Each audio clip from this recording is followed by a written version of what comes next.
আসসালামু আলাইকুম।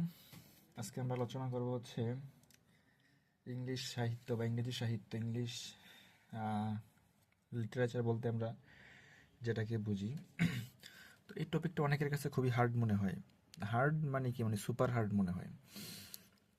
যাই হোক, আমি চেষ্টা করব যে জিনিসটা কতটা ইজি ওয়েতে বা ইজিয়েস্ট ওয়েতে আপনাদের সামনে উপস্থাপন করা যায় ইনশাল্লাহ। আশা করি আমার ভিডিওগুলো শুরু থেকে শেষ পর্যন্ত দেখবেন। আপনি উপকৃত হবেন, আপনার সময়টা অপচয় হবে না, এতটুকু নিশ্চয়তা আমি আপনাদেরকে অ্যাসিওর করতে পারি যে আপনাদের সময়টা অপচয় হবে না। তো ইংরেজি সাহিত্যের বিষয়টা যদি একটু আমরা সিরিয়ালে পড়তে পারি তাহলে খুবই ভালো হয়।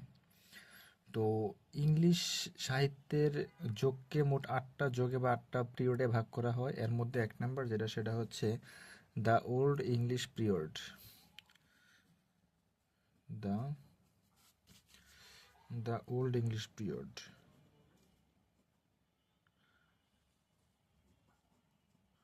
The old English period. Okay, 1 number period হচ্ছে এটা।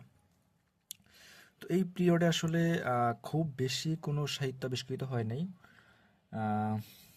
তবে এই যুগে কেবলমাত্র একটা আহ, একটা মহাকাব্য পাওয়া যায় বাংলা ভাষায়, যেরকম আদি নিদর্শন হচ্ছে চর্যাপদ, ঠিক একই রকমভাবে ইংরেজি সাহিত্যের আদি নিদর্শন বলা হয় যেটাকে, সেটা হলো গিয়ে হচ্ছে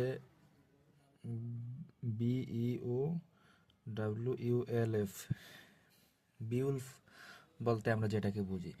তো আহ, এই দ্য ওল্ড ইংলিশ পিরিয়ডের একটা ইম্পর্টেন্ট কিছু নাম আছে, যে নামগুলোকে আমরা ওই নামে চিনতে পারি। যেমন অনেক জায়গায় বলা হয় এই পিরিয়ডের নামটাকে বলা হয় Anglo Saxon period. Anglo Saxon period,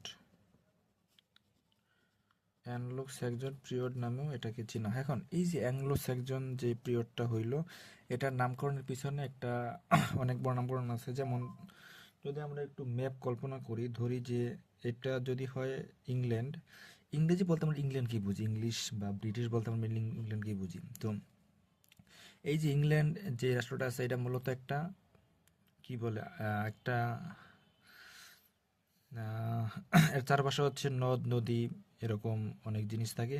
আহ, নদীর মাঝখানে যেটাতে নর্মালি দ্বীপ বলা হয়।